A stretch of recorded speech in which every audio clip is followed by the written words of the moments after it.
Subscribe ಆಗಿ ನಮ್ಮ ಚಾನಲ್ಗೆ. ಹೊಸ ವಿಡಿಯೋಸ್ಗಾಗಿ ಬೆಲ್ ಐಕಾನ್ ಅನ್ನು ಕ್ಲಿಕ್ ಮಾಡಿ. ಹಾಯ್ ಫ್ರೆಂಡ್ಸ್, ಎಲ್ಲರಿಗೂ ನಮಸ್ಕಾರ. ಲಕ್ಷ್ಮಿ ಪಾಕಶಾಲೆ ಕಾರ್ಯಕ್ರಮಕ್ಕೆ ಸ್ವಾಗತ. ಇವತ್ತಿನ ದಿನ ನಾನು ಮಸಾಲ ಚಿಕನ್ ಕರಿ ಮಾಡೋದು ಯಾವ ರೀತಿ ಅಂತ ತೋರಿಸ್ತಾ ಇದ್ದೀನಿ. ತುಂಬ ಅಂದರೆ ತುಂಬ ಸಖತ್ತಾಗಿರುತ್ತೆ ಟೇಸ್ಟ್. ಪ್ರತಿ ಸಲನೂ ಒಂದೇ ಥರ ಮಾಡೋದಕ್ಕಿಂತ ಈ ರೀತಿಯಾಗಿ ಟ್ರೈ ಮಾಡಿ ನೋಡಿ. ತುಂಬ ಡಿಫ್ರೆಂಟಾಗಿ ಟೇಸ್ಟ್ ಇರುತ್ತೆ ಮತ್ತು ಮನೆ ಮಂದಿ ಎಲ್ಲ ತುಂಬ ಇಷ್ಟಪಟ್ಟು ಊಟ ಮಾಡ್ತಾರೆ. ಬನ್ನಿ ಹಾಗಿದ್ರೆ ಇದನ್ನು ಮಾಡೋದು ಯಾವ ರೀತಿ ಅಂತ ನೋಡೋಣ. ಮೊದಲಿಗೆ ಒಂದು ಪಾತ್ರೆ ತೊಗೊಳ್ಳಿ. ಅದಕ್ಕೆ ಇವಾಗ ನಾನಿಲ್ಲಿ ಒಂದು ಅರ್ಧ kg ಚಿಕನ್ನ ಕ್ಲೀನಾಗಿ ವಾಶ್ ಮಾಡ್ಕೊಂಡ್ಬಿಟ್ಟು ಹಾಕ್ತಾಯಿದ್ದೀನಿ. ನಂತರ ಈ ಚಿಕನ್ಗೆ ಫ್ರೆಂಡ್ಸ್ ಇವಾಗ 1 ಕಪ್ನಷ್ಟು ಗಟ್ಟಿ ಮೊಸರು ಹಾಕ್ಕೊಳ್ಳಿ. ಅದಾದ ನಂತರ 1 ಚಿಟಿಕೆಯಷ್ಟು ಅರಿಶಿಣ ಪುಡಿ ಹಾಕ್ಕೊಳ್ಳೋಣ. ಇದನ್ನಿವಾಗ ನೋಡಿ ನೀಟಾಗಿ ಒಂದ್ಸಲ ಚೆನ್ನಾಗಿ ಮಿಕ್ಸ್ ಮಾಡ್ಕೊಳ್ಬೇಕು.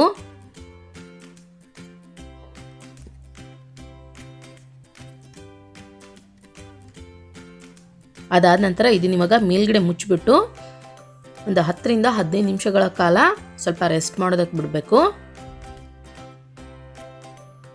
ಇದಿವಾಗ ರೆಡಿ ಆಗ್ತಾ ಇರಲಿ. ನಂತರ ಇದಕ್ಕೆ ಇವಾಗ ಮಸಾಲ ರೆಡಿ ಮಾಡ್ಕೊಳ್ಳೋಣ. ಗ್ಯಾಸ್ ಆನ್ ಮಾಡ್ಕೊಂಡ್ಬಿಟ್ಟು ಒಂದು ಪ್ಯಾನ್ ಇಟ್ಕೊಳ್ಳಿ. ಪ್ಯಾನ್ ಬಿಸಿ ಆದ ನಂತರ ನೋಡಿ ಇದಕ್ಕೆ ಇವಾಗ ಒಂದು 5 ರಿಂದ 6 ಬೆಳ್ಳುಳ್ಳಿನ ಪೂರ್ತಿಯಾಗಿ ಸುಲಿದ್ಬಿಟ್ಟು ಹಾಕ್ಕೊಳ್ಳಿ. ನಂತರ ಒಂದು 2 ಇಂಚಷ್ಟು ಹಸಿ ಶುಂಠಿನ ಹಾಕ್ಕೊಳ್ಳಿ. ಒಂದು 2 ಈರುಳ್ಳಿನ ಕಟ್ ಮಾಡ್ಕೊಂಡ್ಬಿಟ್ಟು ಹಾಕ್ಕೊಳ್ಳೋಣ. ನಂತರ ಒಂದು ಸ್ವಲ್ಪ ಕೊತ್ತಂಬರಿ ಸೊಪ್ಪನ್ನು ಕ್ಲೀನಾಗಿ ವಾಶ್ ಮಾಡ್ಕೊಂಡ್ಬಿಟ್ಟು ಹಾಕ್ಕೊಳ್ಳಿ. ಇದನ್ನ ಇವಾಗ ನೋಡಿ ನೀಟಾಗಿ ಫ್ರೈ ಮಾಡ್ಕೊಳ್ಳಿ ಎಣ್ಣೆಲಿ.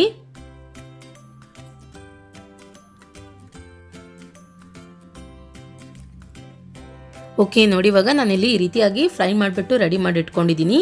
ಇದನ್ನ ಇವಾಗ ಪೂರ್ತಿಯಾಗಿ ತಣ್ಣಗಾಗೋದಕ್ಕೆ ಬಿಟ್ಬಿಡ್ಬೇಕು. ನಂತರ ಒಂದು ಮಿಕ್ಸಿ ಜಾರ್ ತಗೊಳ್ಳಿ. ಇದಕ್ಕೆ ಇವಾಗ ನಾವು ಮೊದಲೇ ಹುರಿದಂತಹ ಸಾಮಗ್ರಿಗಳನ್ನೆಲ್ಲ ಹಾಕ್ಕೊಳ್ಳೋಣ.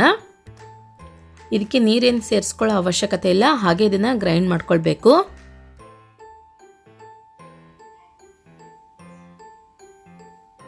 ಓಕೆ ನೋಡಿ, ಇವಾಗ ನಾನು ಇಲ್ಲಿ ರೀತಿಯಾಗಿ ಗ್ರೈಂಡ್ ಮಾಡಿಬಿಟ್ಟು ಮಸಾಲ ರೆಡಿ ಮಾಡಿ ಇಟ್ಕೊಂಡಿದ್ದೀನಿ.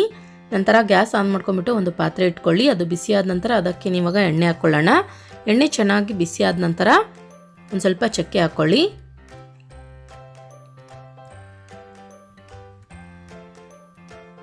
ನಂತರ 1-2 ಏಲಕ್ಕಿ ಹಾಕ್ಕೊಳ್ಳೋಣ. ನಂತರ ಮೊದಲೇ ನಾವು ಗ್ರೈಂಡ್ ಮಾಡಿದಂತಹ ಮಸಾಲ ಹಾಕ್ಕೊಳ್ಳೋಣ. ಮಸಾಲಾನ ಫ್ರೆಂಡ್ಸ್ ಡೈರೆಕ್ಟಾಗಿ ಎಣ್ಣೆಗೆ ಹಾಕಬೇಕು. ಎಣ್ಣೆಲಿ ಚೆನ್ನಾಗಿ ಮಸಾಲಾನ ಫ್ರೈ ಮಾಡ್ಕೊಳ್ಳಿ.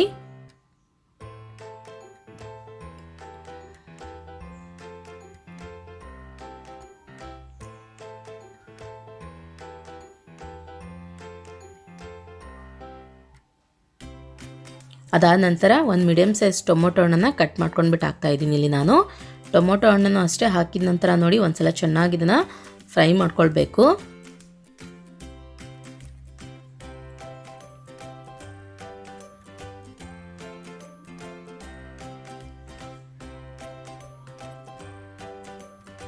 ನಂತರ ಇದಕ್ಕೆ ಇವಾಗ ಮಸಾಲೆ ಎಲ್ಲ ಆ್ಯಡ್ ಮಾಡ್ಕೊಳ್ಳಿ. ಒಂದು ಅರ್ಧ ಟೀ ಸ್ಪೂನಷ್ಟು ಧನಿಯಾ ಪೌಡರ್, ಅರ್ಧ ಟೀ ಸ್ಪೂನಷ್ಟು ಗರಂ ಮಸಾಲ, 1 ಚಿಟಿಕೆಯಷ್ಟು ಅರಿಶಿಣ ಪುಡಿ ಹಾಕ್ಕೊಳ್ಳಿ. ನಂತರ 1 ರಿಂದ 1.5 ಟೀ ಸ್ಪೂನಷ್ಟು ಅಚ್ಚಕಾರದ ಪುಡಿ ಹಾಕ್ಕೊಳ್ಳೋಣ. ಇದನ್ನ ಇವಾಗ ಒಂದ್ಸಲ ನೀಟಾಗಿ ಮಿಕ್ಸ್ ಮಾಡ್ಕೊಳ್ಳಿ.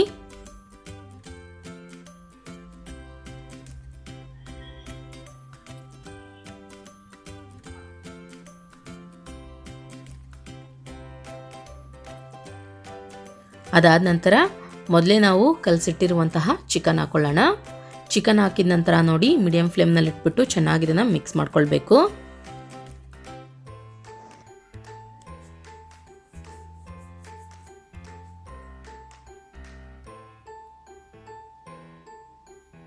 ನಂತರ ರುಚಿಗೆ ತಕ್ಕಷ್ಟು ಉಪ್ಪು ಹಾಕ್ಕೊಳ್ಳಿ. ಉಪ್ಪು ಹಾಕಿದ ನಂತರ ನೋಡಿ ತಿರ್ಗಾ ಒಂದ್ಸಲ ಇದನ್ನು ಚೆನ್ನಾಗಿ ಮಿಕ್ಸ್ ಮಾಡ್ಕೊಳ್ಳೋಣ. ಅದಾದ ನಂತರ ಇದಕ್ಕೇನೆ ಫ್ರೆಂಡ್ಸ್ ಇವಾಗ ಮೊದಲೇ ನಾವು ಏನು ಗ್ರೈಂಡ್ ಮಾಡಿರ್ತೀವಲ್ವ ಆ ಮಿಕ್ಸಿ ಜಾರ್ಗೆ ಒಂದು ಸ್ವಲ್ಪ ನೀರು ಹಾಕ್ಬಿಟ್ಟು ಆ ನೀರನ್ನು ಇದಕ್ಕೆ ಸೇರಿಸ್ಕೊಳ್ಳಿ. ಹೆಚ್ಚು ಕಮ್ಮಿ ನಾನಿಲ್ಲಿ ಟೀ ಕುಡಿಯೋ ಕಪ್ಪಿಂದ 1-2 ಕಪ್ನಷ್ಟು ನೀರು ಸೇರಿಸ್ಕೊಂಡಿದ್ದೀನಿ. ನೀರು ಹಾಕಿದ ನಂತರ ನೋಡಿ ಒಂದ್ಸಲ ಚೆನ್ನಾಗಿ ಇದನ್ನು ಮಿಕ್ಸ್ ಮಾಡ್ಕೊಳ್ಳೋಣ.